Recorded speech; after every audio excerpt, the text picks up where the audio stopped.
इसी सरकार ने अर्बन नक्सल के नाम पे कितने पुराने लोगों को किस तरह से प्रताड़ित किया है। तो आज ये नया एजेंडा है, एक स्टेट का नहीं है, ये भारतीय जनता पार्टी का राष्ट्रीय एजेंडा बन गया है। ये जो भारतीय जनता पार्टी का जो राष्ट्रीय एजेंडा है मीडिया को कुचलने का, अब या तो आप उनके इशारे पे चलो या आप अलग हट जाओ, छोड़ दो पत्रकारिता। कल अगर दैनिक भास्कर और पूरे बड़े अखबारों के पत्रकार सच उजागर करेंगे तो उनके साथ भी यही करेगी ये पुलिस, किसी को नहीं छोड़ने वाले। सरकार चाहती है कि सब गुलाम हो जाओ, मुंह मत खोलो, आंख से देखो मत, कान से मत सुनो, गांधी जी के बंदर बन जाओ, बैठे रहो, ये चाहती है ये सरकार। संगठन सरकार के तलवे चाट रहे हैं, पालतू कुत्ते की तरह, जैसे पालतू कुत्ता पूंछ हिला रहा है वैसे पूंछ हिला रहे हैं। भोपाल में इसका उदाहरण भी पिछले दिनों देखा है और बहुत दुख है मुझे कहते हुए कि भारत के न्याय के मंदिर में जूता फेंकने वाला आदमी आज भी,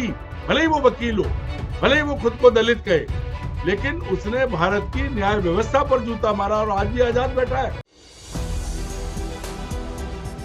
नमस्कार, मैं हूं संजीव श्रीवास्तव। आप देख रहे हैं 4 PM न्यूज नेटवर्क। मित्रों, supreme court of India, press club of India, press council of India और राष्ट्रीय मानव अधिकार आयोग।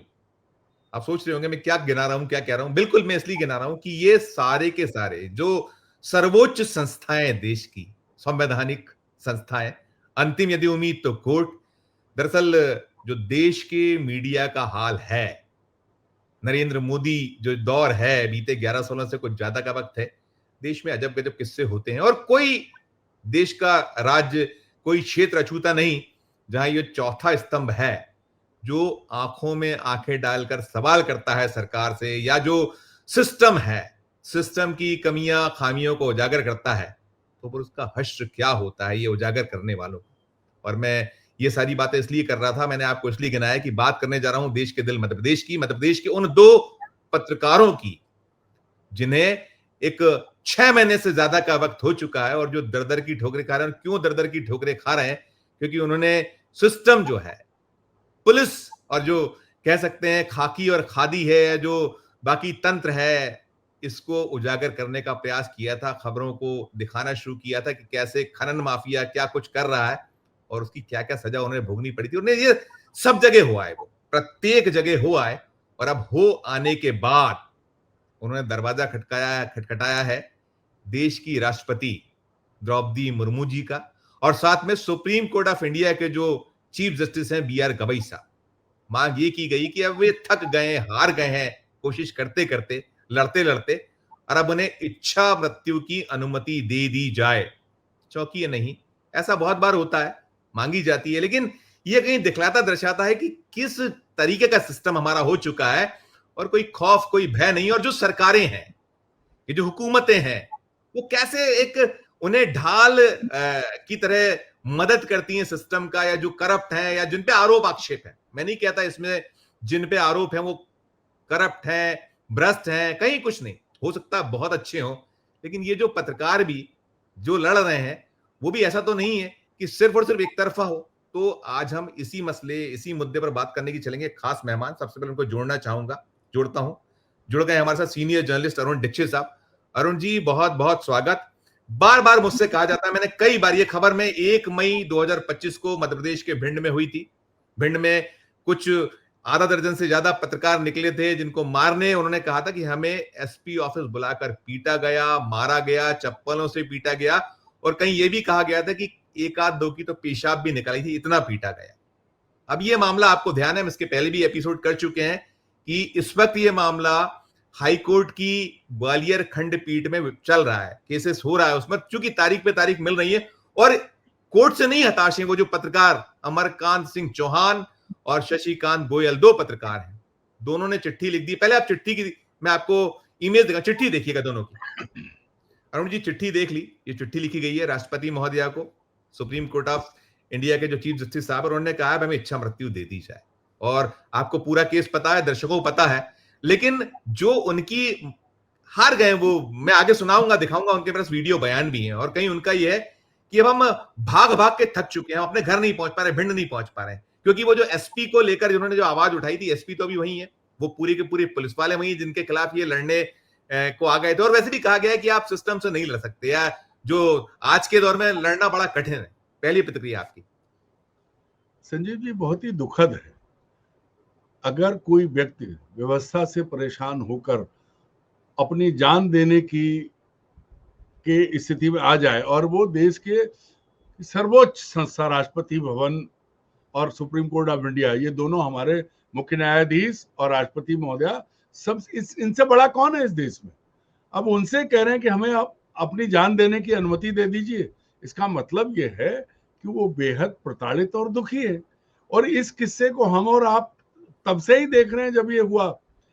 वजह ये है कि हमारे सिस्टम में अब चाहे जो सरकारें जिस तरह से बनी और जिस तरह से चलाया जा रहा है, जिस तरह से संरक्षण दिया जा रहा है अधिकारियों को, और अधिकारी जिस तरह से जिलों में मनमानी कर रहे हैं, या हर जगह, जिलों में ही क्यों, हर स्तर पर मनमानी कर रहे हैं, उसका एक सबसे बड़ा उदाहरण है। इस किस्से को आपने तब भी दिखाया था, मतलब सिर्फ इसलिए कि उन्होंने माइनिंग, अब पहली चीज, भिंड जिले में माइनिंग के ठेके नहीं हुए हैं। सिंध नदी से लगातार अवैध खनन चल रहा है, आज भी हो रहा है। इसी खनन को लेके वहां सत्तारूढ़ दल के विधायक और तत्कालीन कलेक्टर के बीच, कलेक्टर साहब गए थे खाद की बात करने और एमएलए साहब गए थे खाद की बात करने, और कलेक्टर साहब उन्हें रेत की चोरी की दुहाई दे रहे थे। मुद्दा यह है कि वहां पर विधायक, इन पत्रकारों ने, भले ही ये यूट्यूबर हो या छोटे पत्रकार हो, इन्होंने सबूतों के साथ वो विजुअल्स दिखाए थे जिसमें सिपाही या पुलिस कर्मी जो है ट्रैक्टर ट्रॉलियों में भरे रहता, उनसे पैसे वसूल रहे थे। उसके बाद जो हुआ, इन्हें बुला के मारा गया, इनके साथ जो कुछ हुआ वो तब बातें आ चुकी, और सबने अदालत में कहा है, सारे बयान दिए कि कैसे उनके साथ पुलिस वालों ने एसपी महोदय की मौजूदगी में मारपीट की, उनके ऊपर पेशाब कर दी गई, ये भी आरोप आया। पेशाब निकल आई थी, ये था उसमें, पेशाब निकल आई थी, ये भी मतलब मान लीजिए ये कितना उनको मारा गया कि डर के मारे उनकी पेशाब निकल गई। मुद्दा ये है कि भाई ऐसी स्थिति क्यों? भारत का कानून कहता है कि आप किसी को हाथ नहीं लगा सकते, भले ही आप पुलिस अफसर हैं, तो आप अपने सामने पिटवा रहे हैं। इसके बाद सुप्रीम कोर्ट गया मामला, हाई कोर्ट में चल रहा है। आज 6 महीने बाद वो अपने घर नहीं जा पा रहे हैं, उनके परिवारजनों को परेशान किया जा रहा है, प्रताड़ित किया जा रहा है, धमकियां दी जा रही हैं। कौन लोग हैं जाते हैं, वो अपने घर नहीं पहुंच रहे हैं, उनके फोन ट्रैक किए जा रहे हैं, उनके बच्चे पढ़ नहीं पा रहे हैं, परिवार परेशानी में है। और अगर ये अकेले कमाने वाले हैं तो रोटियों के लाले हैं इनके घरों में। नहीं, मैं अरुण जी आप देखिए, मैं दो चीजें दिखाता हूं। मैं अपनी बात खत्म कर रहा हूं। मैं ये जो कह रहा हूं ना कि ऐसी स्थिति आने के बाद और कोई कहीं से कोई हलचल नहीं है, कोर्ट ने अपना काम कर दिया, नीचे कौन करेगा? नीचे तो भाई प्रशासन करेगा, पुलिस करेगी। और जब वो पुलिस प्रशासन जो है वो कोर्ट को भी धता बता के दिल्ली तक पकड़ने चले जाते हैं इलीगल उसमें, तो आप क्या करोगे? आत्महत्या नहीं करोगे तो क्या करोगे? अरुण जी सुनिए, या फिर भिंड की तरह कि ये भी डाकू बन जाए और बंदूक उठा ले। बिल्कुल, यही एक तरीका है। बिल्कुल बागी हो जाए जो खत्म किया है कि जैसे थे। मैं देखिए दो चीजें दिखाता हूं। एक तो पहले वो पूरा का पूरा 1 मई को जो वहां प्रकरण हुआ था उसकी कुछ क्लिप्स हैं, वो देखिएगा। और क्लिप्स के अलावा फिर मैं इन दोनों बंदे जिन्होंने सुप्रीम कोर्ट ऑफ इंडिया के जो मुख्य न्यायाधीश साहब हैं उनको चिट्ठी लिखने की जो हमारे पास पहुंचाई कि हमने चिट्ठी लिख दी है, जो बात कर रहे हैं, या राष्ट्रपति महोदया को जो खत लिखा है, तो पहले आप देखिए वो पूरे का पूरा की क्लिप देखिए पहले आप। कि कुछ तो पत्रकारों के सर इतनी मार दी है, और बड़े बड़े अखबार, एक दैनिक भास्कर का था पत्रकार, वो केवल उसने एक वीडियो मेरे साथ में डाल दिया था, उसने बता दिया था, उसको तो सर इतना मारा कि पेशाब निकल गई उसकी। अरुण जी आपने क्लिप देखी है उसी दौर की, 1 मई 2025 की घटना से जुड़ा, जो ये सबसे बड़ा अखबार देश का दैनिक भास्कर, उसमें छपी थी। दूसरी चीज, अब आप इन दोनों को सुन लीजिए, ये दोनों क्या कह रहे हैं। मैं पत्रकार अमरकांत सिंह चौहान भिंड से 1 मई को जो मेरे साथ घटना घटी थी वो देश के सभी चैनलों में चलाई थी, सबको मालूम है। उसके बाद मुझे माननीय उच्च न्यायालय सुप्रीम कोर्ट के द्वारा राहत दी गई, गिरफ्तारी पर रोक लगाई, जिसके बाद मध्य प्रदेश हाईकोर्ट में भी मेरा प्रकरण चल रहा है जहाँ मेरी गिरफ्तारी पर रोक लगी है और सुरक्षा प्रदान। लेकिन जिन पुलिस अधिकारियों ने मेरे खिलाफ एक षड्यंत्र रचा, जिन पुलिस अधिकारियों के कारण, प्रताड़ना के कारण मैं भिंड नहीं पहुँच पा रहा हूँ, क्योंकि आज 6 माह हो गए, 6 माह से मैं भिंड नहीं पहुँचा। इसलिए मैंने देश की महामहिम राष्ट्रपति महोदय और देश के सर्वोच्चतम न्यायालय के माननीय मुख्य न्यायाधीश सुप्रीम कोर्ट से मैंने इच्छा मृत्यु की मांग की है। मैं चाहता हूं कि अब मैं तिल के मर रहा हूं, मुझे भूखों मरने की नौबत आ गई है। उससे अच्छा है कि माननीय देश की राष्ट्रपति मुझे इच्छा मृत्यु की अनुमति दें, जिससे मैं इच्छा मृत्यु कर सकूं। नहीं तो मैं भिंड पुलिस अधीक्षक और एएसपी, डीएसपी और वहाँ जो 9 थाना प्रभारियों की शिकायत की, उन लोगों के द्वारा मैं अभी तक प्रताड़ित हो रहा हूँ। इसलिए अब मैं देश की महामहिम राष्ट्रपति महोदय से निवेदन करूंगा कि वो मुझे इच्छा मृत्यु का जो मैंने आवेदन दिया है उसे स्वीकार करें। मैं इच्छा मृत्यु चाहता हूं, क्योंकि अब मुझे तिल कर मरना मेरे लिए अब मुनासिब नहीं है। मध्य प्रदेश के भिंड जिले से मैं पत्रकार शशिकांत गोयल।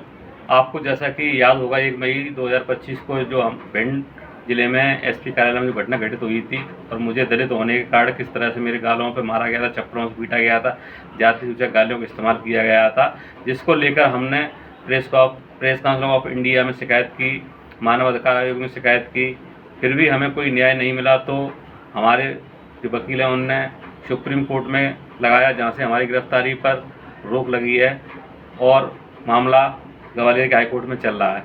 और आपको बता दें 6 महीना बीत चुके हैं और अभी तक हम लोग बड़े परेशान हो रहे हैं। हमारे घर परिवार तिल के मर रहा है, भूखा प्यास से मर रहा है। आपको बता दें कि हमारी एक 85 साल की दादी हैं, वो भी इलाज के लिए परेशान हो रही हैं और घर परिवार के हमारे बच्चे भी किस हालत में होंगे। छोटे छोटे बच्चे हैं, पढ़ाई नहीं कर पा रहे हैं और बोर्ड की परीक्षाएं भी उनकी हैं।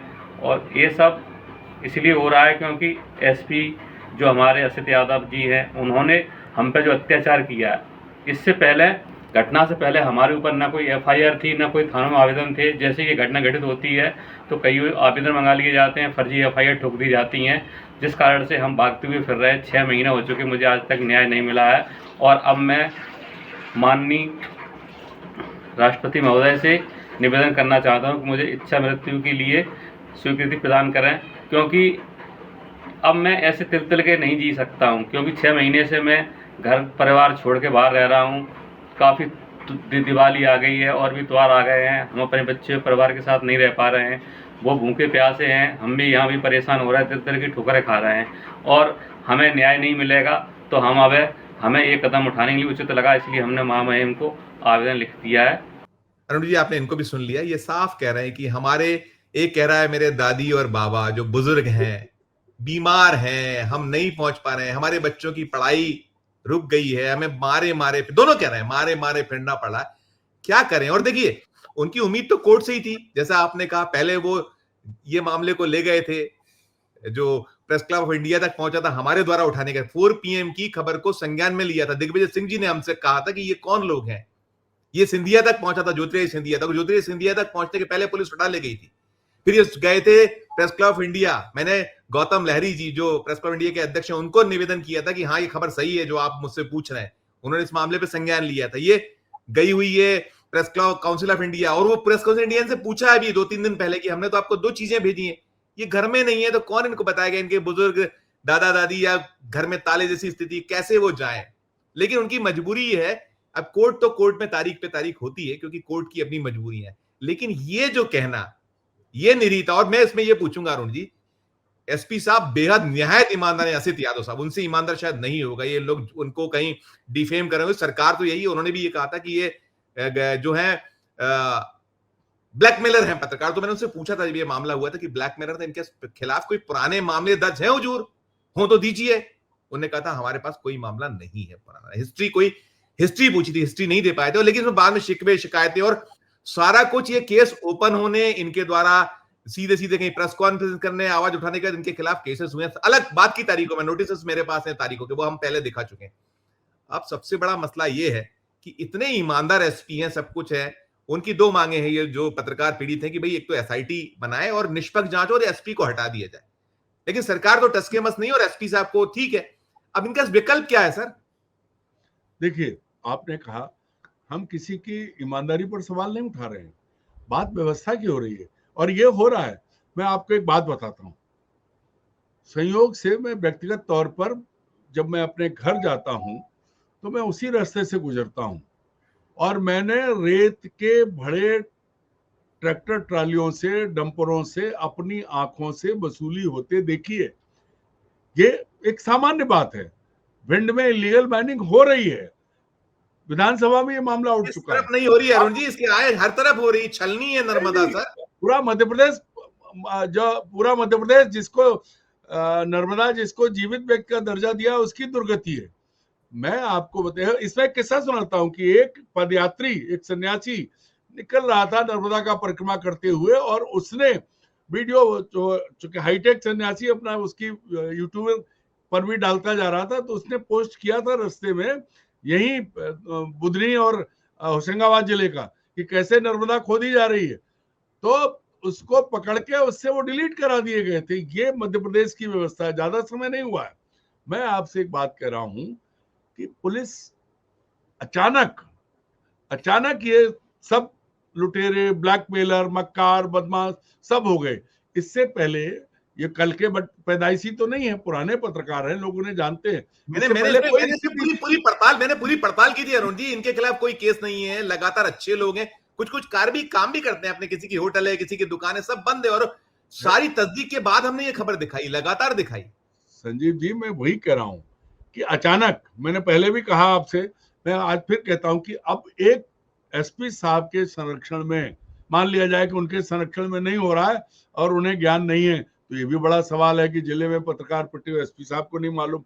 और दूसरा, अगर उनको जानकारी में है तो फिर ये भी बड़ा सवाल है कि अचानक मुकदमे, मैं कहता हूं जिस तरह के मुकदमे इन लोगों पे बनाए गए हैं, 1 घंटे के अंदर 250 मुकदमे, अगर मैं एसपी बन जाऊं तो एसपी साहब पर हो जाएंगे, डीजी साहब पर हो जाएंगे, क्योंकि डंडे का कमाल होता है। थानेदार, एक सिपाही लिख के दे रहा है कि मुझसे पैसे मांगे, कोई एक लिख के दे रहा है कि मुझे ब्लैकमेल किए, मेरे से पैसे मांगे, सब उसी समय पे आ गए, इससे पहले कोई नहीं था। ये बताता है कि पुलिस को तरीका आता है। वो हमारे बहुत पुराना एक चुटकुला है कि एक थानेदार साहब से एक उसने पूछा मालिश वाले ने कि अरे साहब, सुना है कि पुलिस रस्सी का सांप बना देती है।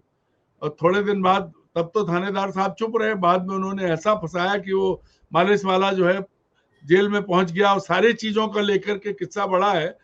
बाद में उन्होंने पूछा, समझ में आया कि रस्सी का सांप कैसे बनता है।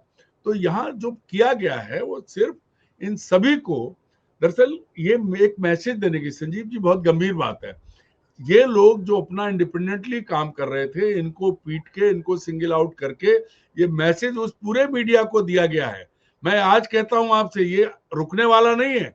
कल अगर दैनिक भास्कर और पूरे बड़े अखबारों के पत्रकार सच उजागर करेंगे तो उनके साथ भी यही करेगी ये पुलिस, किसी को नहीं छोड़ने वाले। क्योंकि आज भास्कर या आज बड़े अखबारों में काम करने वाले या दूसरे लोग नहीं बोल रहे हैं, इनको यूट्यूबर कह के अलग कर दो आप, लेकिन कल आप पर आएगी बात। और जैसा भोपाल में हुआ है, भोपाल से 2 बड़े पत्रकारों को उठा ले गए, वो यूट्यूबर तो बाद में बने, बड़े अखबारों के एडिटर रहे हैं। ये जो चीज है, ये जो आज हो रहा है। अरुण जी, मैं बीच में टोकते हुए आपको बताऊंगा, मैंने उस पूरे मामले की तस्दीक कर ली है, एक एक खबर देखी है उनकी, पूरी एक एक खबर। उस पर बाद में बात करेंगे। अरुण जी, उनकी जो 7-8 खबरें हैं, जो जिस राजस्थान का मामला है, जो राजस्थान पुलिस ले गई है, हर खबर में वो धर्म दायित्व का निर्वहन उन्होंने किया है, जो कि करता है पत्रकार। उसमें मेल्स हैं कि आप हमें इन सवालों के जवाब दिए, हमारे जो दस्तावेजी सबूत है। इसके साथ साथ अरुण जी, उन्होंने जो जैसे मैं कह रहा हूं, सारे करने के बाद अब इसके आगे का क्या है, मैंने कोशिश की कि मैं वो जो संबंधित है, जो डिप्टी सीएम साहब हैं, दिया कुमारी, जिनको लेकर सारा है, राजस्थान की डिप्टी सीएम साहब, उनके यहाँ कोशिश की, उनसे संपर्क नहीं हो पाया। पुलिस से कोशिश की, जहां दर्ज हुआ मामला, इन जिन पत्रकारों की आप बात कर रहे हैं, हो सकता है कुछ बात की डेवलपमेंट, लेकिन उनकी 7, 8, 9 स्टोरी पूरी मैंने पढ़ी है। एक एक स्टोरी में सबूत, सारी चीजें हैं। और वो उन्होंने उसमें, मैं सिर्फ इस बात पे सवाल उठा रहा हूं कि ये कहा गया कि फर्जीवाड़ा कर रहे थे, डिफेम कर रहे थे, गलत स्टोरी चला रहे थे। मुझे इसके बात का नहीं मालूम कि इसको लेकर क्या हुआ, जिसमें आया है कुछ लेन देन का मसला। अगर वो है तो वो गलत कर रहे थे, उनके खिलाफ कार्रवाई हो सकती है, और उनके खिलाफ बड़ी गंभीर धाराएं लगाई गई। मैं बताऊंगा आगे आपको, लेकिन पहले आप करिएगा। संजीव जी, मैं वही कह रहा हूं कि ये जो तरीका आया है, पिछले दिनों में आप देखिए, हाथरस जा रहे पत्रकारों को जेल में डाल दिया, 2-2 साल बाद जमानत हुई। ये जो भारतीय जनता पार्टी का जो राष्ट्रीय एजेंडा है मीडिया को कुचलने का, अब या तो आप उनके इशारे पे चलो या आप अलग हट जाओ, छोड़ दो पत्रकारिता। ये बहुत हुआ है, कल को ये आपके और मेरे साथ भी हो सकता है, क्योंकि सरकार है, सरकार का थानेदार, सरकार का एसपी किसी को भी कुछ भी करवा सकता है। इसी सरकार ने अर्बन नक्सल के नाम पे कितने पुराने पुराने लोगों को किस तरह से प्रताड़ित किया है। तो आज ये नया एजेंडा है, एक स्टेट का नहीं है, ये भारतीय जनता पार्टी का राष्ट्रीय एजेंडा बन गया है। स्टेट में जो हुआ है, मैं कहता हूं मोहन यादव जी बहुत अच्छे आदमी हैं, वो खुद गृह मंत्री भी हैं, मुख्यमंत्री भी हैं, वो एक बार इसकी जांच तो करा। खनिज मंत्री भी हैं, जनसंपर्क मंत्री भी, जनसंपर्क भी हम पत्रकारों का तो उन्हीं को देखना है जनसंपर्क। मैं वही कह रहा हूं कि अगर वो एक बार जांच करा लेते, जो ये पत्रकार कह रहे हैं कि एसआईटी बना के जांच करा लीजिए, अगर वो दोषी हैं फांसी पर लटका दीजिए, लेकिन ये तिल मारने की परंपरा बंद कीजिए। उन्हें ये एक प्रताड़ना का एक नया तरीका है पुलिस का कि आप घर नहीं आ सकते, आप अपना सामान्य जीवन नहीं जी सकते। ये मानवीय हक छीने जा रहे हैं, ह्यूमन राइट का वायलेशन है कि आप इस तरह से कह रहे हैं। वो मिल गई एफआईआर की कॉपी में, अगर आप कहें दिखाता हूं एफआईआर, जो पत्रकारों का ताजा मामला है, देखिएगा ये एफआईआर। देखिए अरुण जी, ये दर्ज हुई है 28/9 को दर्ज हुई है जिस मामले को, और फिर ये बीएनएस 2023 की 353(2), 356(2), 356(3), 308(6), 61(2)B और 66(C) ये धाराएं लगाई हैं। करिएगा आप टिप्पणी। मेरी जानकारी संजीव जी ये है कि एक मध्य प्रदेश सरकार के एक वरिष्ठ मंत्री ने, क्योंकि वो सबसे बड़े अच्छे से मिलते हैं, उन्होंने इस संबंध में, अब इसकी मैं पुष्टि नहीं कर पाया हूँ कि उनका फोन नहीं लगा, लेकिन विश्वसनीय सूत्रों से जानकारी है कि उन्होंने राजस्थान के मुख्यमंत्री भजनलाल से बात की थी, भजनलाल शर्मा जी से। तो उन्होंने कहा मेरी जानकारी में नहीं है। लेकिन नई चीज भी आई कि राजे रजवाड़े भले ही खत्म हो गए हों, पर आज भी महाराजे महाराजाओं का जलवा कायम है, कुछ भी कर लेते हैं वो। अगर सारी खबरें मैंने भी देखी जो आपने कही, अगर ब्लैकमेलिंग या उसका कुछ है तो उसका एक तरीका है ना कि आप आए, आपने, क्योंकि अभी तक मध्य प्रदेश की पुलिस ने ये नहीं कहा है कि राजस्थान की पुलिस ने उनसे संपर्क किया था, ऐसा कुछ भी नहीं है। तो ये भी तो गलत है। एक्रीडेटेड जर्नलिस्ट को वैसे भी गिरफ्तारी को लेकर बहुत सारी नियमावली है, नियम है। पत्रकार जो मान्यता प्राप्त पत्रकार हैं उनको लेकर के मध्य प्रदेश की सरकार ने नियम बनाए हुए, और वो एरा खेरे नत्थी खेरे लोग नहीं है, बड़े बड़े अखबारों में काम कर चुके, साहब कह चुके हैं, नेशनल चैनलों में काम किया है, लीड किया है। कह रहा हूं कि सरकार के नियम, मध्य प्रदेश सरकार के अपने नियम है कि जो एक्रेडिटेड जर्नलिस्ट है उनकी गिरफ्तारी के समय क्या क्या सावधानियां बरती जानी, क्या होना है, ये नियम लिखे हुए हैं। उसके बाद भी नहीं, कोई जानकारी नहीं है। तो ये क्या है, हम एक अघोषित आपका आपातकाल में हैं। और मैं आपसे तीसरी बार ये बात कह रहा हूं, ये संभव है कि आज रात को मुझे उठा लिया जाए, कोई पुलिस आ जाए, कि दिल्ली की पुलिस आ जाए, लखनऊ की पुलिस आ जाए, कोई भी केस बनाने में 5 मिनट लगते हैं और गोलू गवाह तो खड़े हो जाएंगे। कल हो सकता है भोपाल के 4 पत्रकार खड़े हो जाए, कहें अरुण दीक्षित ने मुझे मारा था, मुझे गाली दी थी। यही तरह है। अरुण जी देखिए, इसको प्रेस क्लब ऑफ इंडिया ने, जो मैं भिंड पे लौटता हूं, ये आप ठीक कह रहे हैं, हम डरते नहीं है सर। अरुण जी जो है, हमें हम गलत नहीं है, हमें डरना नहीं है, हम जो करना होगा करेंगे, देखेंगे। जो हम तो आपकी जो दिख रहा है उस प्रमाण के आधार पर बात कर रहे हैं। मैं ये जानना चाहूंगा कि इसको प्रेस क्लब ऑफ इंडिया ने इस मामले को संज्ञान में उन्होंने लिया, खुद लिया, सुमोटो लिया। इस मामले में जो शिकायत हुई है, शिकायत के बाद आपने देखा कि प्रेस क्लब ऑफ इंडिया ने 2 इनको नोटिस भेज दिए। जो भिंड का मामला है अमरकांत, और उसमें सुनने के लिए कि आइए हमको फरियाद आपकी बताइए क्या है, आपने चिट्ठी भेजी। मध्य प्रदेश में मुझे लगता है, मैं मध्य प्रदेश श्रमजीवी पत्रकार संघ, मुझे आता है शलभ भदौरिया याद आते हैं मुझे सर, वो जो एक लड़ते थे, यायावर आदमी थे, उस दौर का पूरा संगठन था। मर गए संगठन, क्या हो गया इनको सबको। ये कोई, देखिए इंदौर में एक पत्रकार ने मुख्यमंत्री से सवाल पूछ लिया, उसकी नौकरी चली गई कुछ घंटों बाद। ये ऐसे उठा ले गए पत्रकारों को, क्या हो रहा है, ये क्या कर रहे हैं संगठन। संगठन सरकार के तलवे चाट रहे हैं, पालतू कुत्ते की तरह। जैसे पालतू कुत्ता पूंछ हिला रहा है, वैसे पूंछ हिला रहे हैं। भोपाल में इसका उदाहरण भी पिछले दिनों देखा है। आपको मैं बड़ी विनम्रता से बता दूं कि जब नए जनसंपर्क आयुक्त आए थे तो पूंछ हिलाते हुए लोग, पहले परंपरा थी कि आयुक्त महोदय सबको हमको चाय पे बुलाते थे, मिलते थे। ये अपनी तरफ से पहुंच गए और बड़े बड़े कद्दावर कर्णधार है पत्रकारों के। ये बेशर्म हो चुके हैं। सिर्फ पत्रकारों के नाम पे जो संगठन है वो दुकानें हैं। शलभ भदौरिया मर्द आदमी थे, अभी बूढ़े हो गए हैं, बीमार हैं, स्वास्थ्य ठीक नहीं है और वक्त गुजर चुका है। और आज मैं कहता हूं कि 35 साल पहले के शलभ भदौरिया को मैंने देखा था। अगर आज शलभ भदौरिया थोड़ी ठीक होते तो कम से कम भिंड में तो शलभ जाते ही जाते। बात 23 जून 1989 का मुझे वो दिन याद है, जब हम लोगों ने भाचावत वेतनमान को लेकर हड़ताल की थी और देश का सबसे बड़ा अखबार भी हमने नहीं निकलने दिया, और हम थे साथ में, चलो भदौरिया जी के साथ मैं वही कह रहा हूँ। कटआउट खींच लिया गया था, वहां अड़े था प्रबंधन की, नहीं अखबार तो हमारा तो निकलेगा, उन्होंने कहा नहीं निकलेगा, कोई नहीं निकलेगा, नहीं निकला था अरुण जी। संजीव जी, मैं ये कहता हूँ कि मैं आपको बताता हूँ, मैंने टाइम्स ऑफ इंडिया में 39 साल नौकरी की है और हमने बोट क्लब और संसद पे टाइम्स ऑफ इंडिया के खिलाफ ही प्रदर्शन किया था।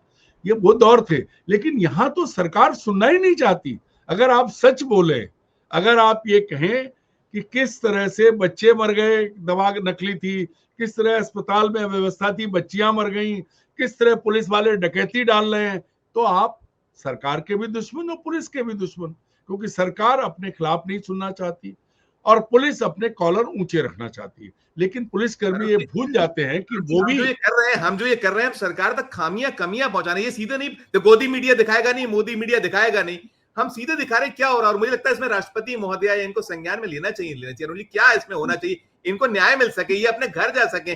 दिवाली का मौका है, वो कह रहे थे कि दिवाली का मौका है, बच्चों की पढ़ाई छूट गई है, बूढ़े माँ बाप भी, दादा दादी बीमार है, क्या करें बेचारे वो। मैं आपको एक बात कहता हूं, आप जांच करा लीजिए कि इनकी एप्लीकेशंस, इनकी प्रार्थनाएं जो हैं राष्ट्रपति महोदया तक पहुंचेंगी नहीं। ये ठीक वैसे ही होगा जब उपराष्ट्रपति महोदय पिछले निवर्तमान जिन्होंने इस्तीफा दिया था, वो गए कि नहीं गए इस्तीफा देने, आज तक नहीं मालूम किसी को। आज की तारीख में राष्ट्रपति भवन में भी फ्री फ्लो नहीं है, ऐसी वहां भी निगरानी हो रही है। परिस्थितियां ऐसी नहीं है, वरना अगर राष्ट्रपति महोदया बंगाल के बलात्कार कांड पर व्यथित हो सकती थी, तो फिर उन्हें उड़ीसा के बलात्कार कांड पर भी व्यथित होना चाहिए था। वहां उधर से तो वो आती हैं, उस इलाके से। सबसे बड़ी चीज ये है कि हर संस्था को नियंत्रण में कर लिया गया है। और अगर ऐसा नहीं होता, संजीव जी, मैं पूरी जिम्मेदारी से कहता हूं और बहुत दुख है मुझे कहते हुए कि भारत के न्याय के मंदिर में जूता फेंकने वाला आदमी आज भी, भले ही वो वकील हो, भले ही वो खुद को दलित कहे, लेकिन उसने भारत की न्याय व्यवस्था पर जूता मारा और आज भी आजाद बैठा है। और तो और ट्रोल आर्मी उसके साथ खड़ी है। और वो चीफ जस्टिस ऑफ इंडिया जो दलित है, एक तरफ तो आप दलितों के लिए कितनी बड़ी बड़ी बातें करते हैं, और एक दलित जो अपनी योग्यता के बूते पे सबसे ऊंचे पद पर पहुंचा, उस पर जूता फेंक दिया गया और इसकी किसी ने संज्ञान नहीं लिया। ये भाजपा का न्यू नॉर्मल है। न मीडिया को रहने देंगे, न जुडिशरी को रहने देंगे। और पूरी बात सुनिए, आप पूरी बात सुनिए, ना मीडिया को रहने देंगे, ना जुडिशरी को रहने देंगे, ना विपक्ष को रहने देंगे। जो बिक जाएंगे उन्हें खरीद लेंगे, जो नहीं बिकेंगे उन्हें कुचल देंगे। ये नई परंपरा है इस देश में, और ये परंपरा इस प्रजातंत्र के लिए घातक है, ये हम सब के लिए घातक है। जो आज नहीं समझेंगे वो कल के भिंड के गोयल और चौहान होंगे, ये समझ लीजिए आप। नहीं तो इनको क्या करना चाहिए, क्या करें इन्होंने, न्याय क्या करें, कौन सुनेगा भाई। कोर्ट ने जो कहा उसको इम्प्लीमेंट किसको करना है, कोर्ट ने जो कहा है उसको इम्प्लीमेंट। प्रोटेक्शन की बात कही है कोर्ट ने, प्रोटेक्शन दीजिए। किसने दिया, नहीं दिया। घूम रहे हैं, भटक रहे हैं, क्या करोगे आप। क्योंकि उनको भाई ये भी कि कुछ भी हो सकता है अरुण जी, भिंड में कुछ भी हो सकता है, ये डरे हुए हैं। ये पहले कहा ना कि भिंड में भाई का एनकाउंटर भी हो सकता है, और जब कोई रास्ता नहीं बचता है तो भिंड में पान सिंह तोमर जैसे लोगों ने भी बंदूक उठाई थी। वो फौजी थे, एथलीट थे। तो सरकार चाहती बागी हो जाइए, ऐसा है क्या कहीं सरकार की मंशा? क्या चाहती है?